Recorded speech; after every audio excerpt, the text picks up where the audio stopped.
Since its birth in Brussels in the late 1990s, the Interreg North Sea Region programme has undergone a series of transformations. One of the most significant has been taking a strategic approach towards transnational cooperation, a key element for the future, bringing together Europeans in pursuit of common goals. We started with the first cooperation back all those years ago, and we've moved through different phases. And I mean, the first phase is about getting people to start to work together, to understand how they operate and administrations and so on. And then it's about moving on to ideas, developing ideas together, then actually doing projects together. Now I think we're getting to the point where we actually have to be thinking strategically. For present and future managers of projects under the North Sea Region programme, strategic thinking and cooperation are two elements of a key principle of funding, territorial cohesion. Another principle is transnationality. So what exactly is transnationality? Transnationality is really about learning from each other, that the stakeholders in a project do develop learning from each other, that it is not the local material investments that is in the forefront of the project. It's actually what we can achieve jointly by working together. Tim Brockmuller was the lead project manager on two successful projects aimed at small to medium-sized businesses in rural regions, designed to increase their use of information technology. The value of ICT for SMEs and BIRD were recognized immediately by local, provincial and national governments. The small German town of Osterholz-Scharmbeck was chosen as a case study for the projects. As a direct result, a new National Research and Support Centre has been established in the municipality, which will be developed as a European Centre of Excellence. Mayor Martin Wagner is impressed with how a relatively modest amount of investment in the Interreg projects has helped raise the profile of his town.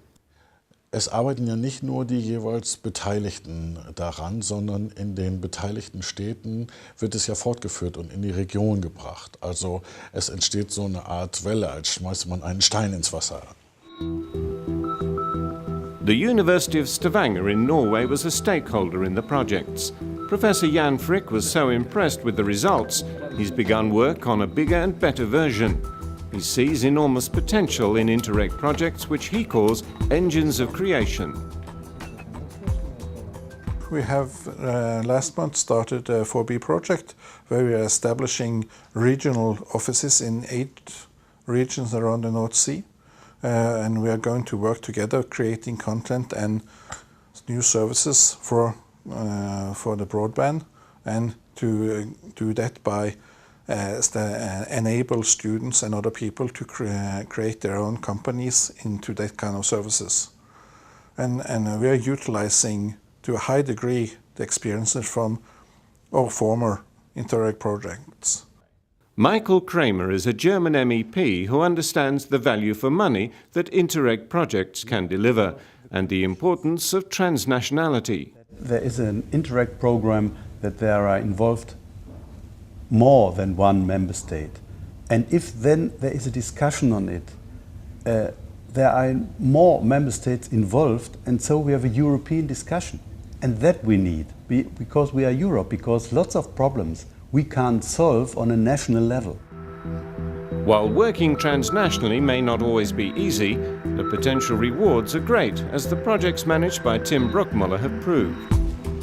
Viewed from Brussels, transnationality can be seen as an integral part of a bigger EU structural policy, cohesion, the attempt to unify the European family through networking best practice at all levels.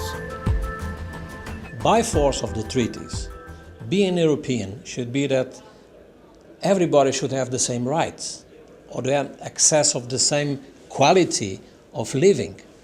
So the objective of these programs is as well to put people which have different concepts of day-to-day life for their citizens, to put them in contact, to exchange experiences, to cooperate in the sense of precise projects